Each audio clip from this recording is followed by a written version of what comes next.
In this course, you'll learn about jQuery, a JavaScript library. This course covers the basic fundamentals of how to use jQuery in HTML.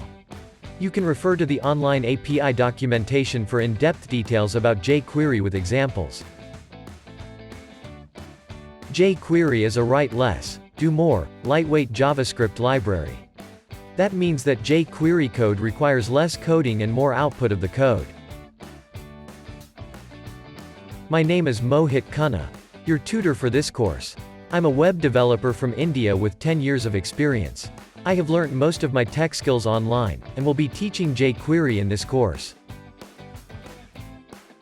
To start with the basics, this course will have 4 sections about jQuery: Selectors, DOM, Event Handling and Ajax. jQuery selectors are CSS selectors that are wrapped in quotes and brackets along with a $sign prepend. DOM is basically the manipulation of the HTML DOM elements via jQuery. Events are jQuery events that are triggered or attached to a function handler. Lastly, Ajax calls are API web server calls for exchanging data via POST or GET methods.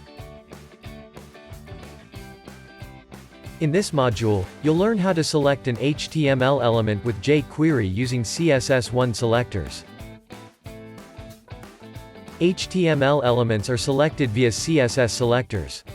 For example, the .class selector selects all the elements with the class specified in the selector preceding a dot. Similarly, the ID selector selects the element with the ID preceding hash. And then there are tag selectors and multiple selectors. Multiple selectors are selected specifically by a comma operator. You can also use CSS pseudo-selectors like EQ, first, last, and many more. Another point to note is that jQuery elements are enclosed within brackets preceding with a $sign.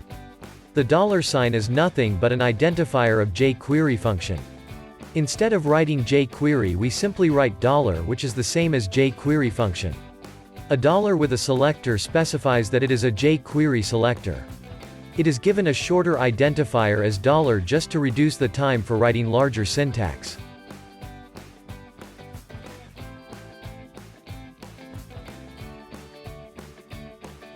In jQuery, you have to select an element in the HTML DOM before manipulating its content or doing anything particular to the element. For this, jQuery uses CSS selectors as mentioned previously. In the example shown, the selector termed table selects elements with class table. In the next example, submit selects element with the ID of submit. In the last example, the multiple selector used as span.el1, span.el2, div.el3. This selector selects multiple elements with span with class L1, anchor link with class L2, and div with class L3 respectively. In jQuery, for multiple elements as an array, you can select a particular set of elements in the following ways. Example: selected element array. Div. The array node. Div square brackets 0. This selects the first element in the list. The each loop. Div.each function, with I, an element in brackets, followed by console.log element.text. This displays the text of the element in the browser console. If I equals to 0, console.log element.text. This logs the text for only the first element. Here I is the array iterator, starting from 0, and element is the jQuery element. Console.log element.text. This equals to div square brackets I.text is a conditional check, returning true for the same element.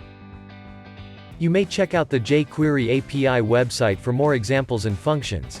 EQ, first, last, next, previous, parent, child, children, and CSS selectors also. This marks the end of this chapter. Next we'll learn DOM manipulation in jQuery. Module 2. DOM. In this module, you'll learn how to manipulate and change the HTML DOM and DOM elements.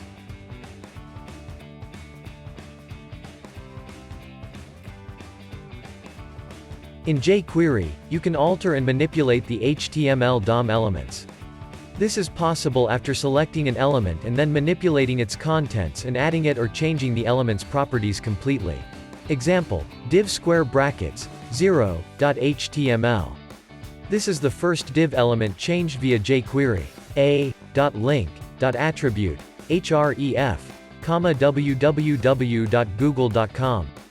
This changes the element's link. Summary.text. This changes the text of the element with ID summary. Span.bold.css, font weight, bold. This changes the font weight to bold via jQuery CSS function. Document.find, body.append. This text was appended to the bottom of the HTML body. #delete.remove. This removes the element with ID delete. There are many more examples and functions for DOM manipulation, including prepend, wrap, after, before, etc. This marks the end of this module. We'll learn jQuery event handling in the next module. In this module, you'll learn how to trigger an event and attach an event to an element.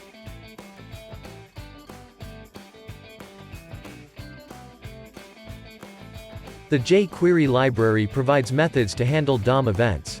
Most jQuery methods correspond to native DOM events. The first function in this example triggers an alert when mouse is clicked on a button element, with the ID btn click. The second function triggers an alert when the window of the browser is resized. Notice that document and window are enclosed without quotes. That's because they are JavaScript objects used in jQuery without quotes. There are 5 types of jQuery events: form events, keyboard events, mouse events, browser events, and document events. Form events are triggered or binded to form elements. For example, focus event triggers when a form element is brought into focus for input. Keyboard and mouse events are triggered by the input from keyboard keys or mouse. For example, click event is triggered when the mouse is clicked on a jQuery element. Browser events are triggered by the browser's events. For example, resize event is triggered when the browser window is resized in either width or height of the browser. Document events are triggered by the events occurring in the browser for the document. For example, ready will only run once the page DOM is ready for JavaScript code to execute. This marks the end of this module. We'll learn jQuery Ajax in the next lesson. In this module, you'll learn how to exchange information between web servers and API endpoints. Ajax is a jQuery function that requests information, via POST or GET methods, from web servers and API endpoints. Check out the example in the text box marked as 1. GET is a jQuery function that requests, or sends information, via GET method. Alternate functions can be GetJSON and GetScript. Check out the example in the text box marked as 2. Load is a jQuery function that loads HTML from a remote file and injects it into the DOM. It is usually a GET request. Check out the example in the text box marked as 3. POST is a jQuery function that requests or sends information via POST method. Check out the example in the text box marked as 4. This marks the end of this module and the end of the course. Important point to remember that Ajax calls require your HTML document to be hosted on a web server. Viewing an HTML document as a local file won't allow Ajax to send or receive information via jQuery.